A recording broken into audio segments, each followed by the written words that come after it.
What's going on, everybody? It's Low Effort here. Today I want to talk about the Custodian's Eye. The Custodian's Eye is a dungeon boss located in Nerud. This guy gave me a little bit of trouble, and I'm assuming he probably gave a lot of other people trouble, so I'm making a video about it. I'm not the best Remnant 2 player. I'm actually quite bad. However, there are ways to do good even if you're bad, which is exactly what I'm here for. If I can do it, you probably can too. I'd also like to say all the gameplay you're seeing is all on Apocalypse difficulty, so this is the real deal. First, I'd like to start off by recommending what I use to beat the boss. So as I said approximately 30 seconds ago, I'm not very good at the game. So, I made it easier by making a good loadout. So for us players that aren't very good at the game, survival is everything. So for the primary class, we're going with Challenger. We're doing this for the self-res, the damage reduction, and we're also going with the Challenger's second ability. Because when you get that damage reduction and you aren't doing too hot in the boss fight, you can turn it around, get some health back, and take a few more hits that you otherwise wouldn't be able to take. Just to double down on this, we're running Engineer. We're running the Vulcan turret with the Engineer because it will target the little orbs that the boss pops out to pressure you in the middle of the boss fight. It's very helpful, super useful, and it happens to be the only thing in the Engineer's kit that can hit stuff that's flying. Next thing I'm going to go over is the weapons. First up we have the Nightfall. On the Nightfall I'm running the Twisted Wounds Mutator. This is so that you get the bleed effect on the boss, because his crit is very easy to hit during certain phases of the boss fight, and you get that extra damage off the bleed if you have the Mutator fully maxed out. So, onto the next weapon. We're running the Sureshot with the Firestorm Mod and the Bandit Mutator. This Mutator, upon landing hits, will refund ammo directly into the magazine. This can allow you to rapidly hit the boss multiple times without having to reload with a single shot weapon. Super helpful, does its job very well, and it also allows you to fill up your mod faster so you can get more firestorms off, get that extra damage, and also control the adds easier. This weapon also complements the boss fight's pacing very well.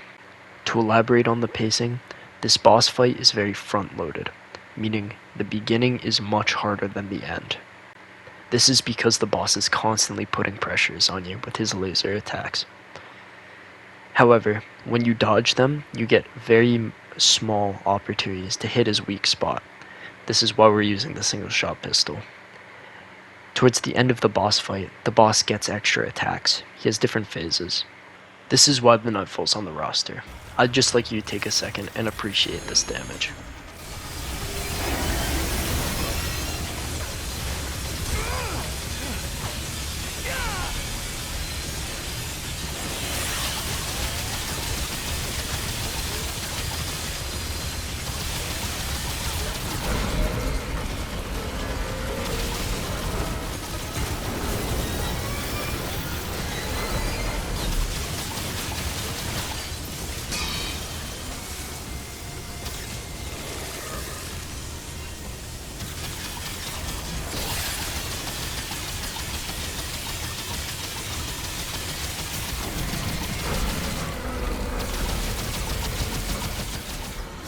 Keep in mind that the boss will only do these spinning attacks once he gets past a certain health threshold. So the TLDR is to use the pistol when you have to constantly be on the move, and use the Nightfall when you have time to safely let loose on the boss's weak spot. Other than that, the boss has one other thing to watch out for: the blue mini lasers. There isn't a perfect way I found of dealing with these, but the best advice I can give is to try and stand behind cover. And if you're not behind cover, just keep moving. I'm going to put all the items of the loadout in the description, so if I missed any, you'll find them there. Thanks so much for watching. If someone knows a strategy for this boss I didn't mention, leave a comment, spread the word, and goodbye.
so tough? Yeah,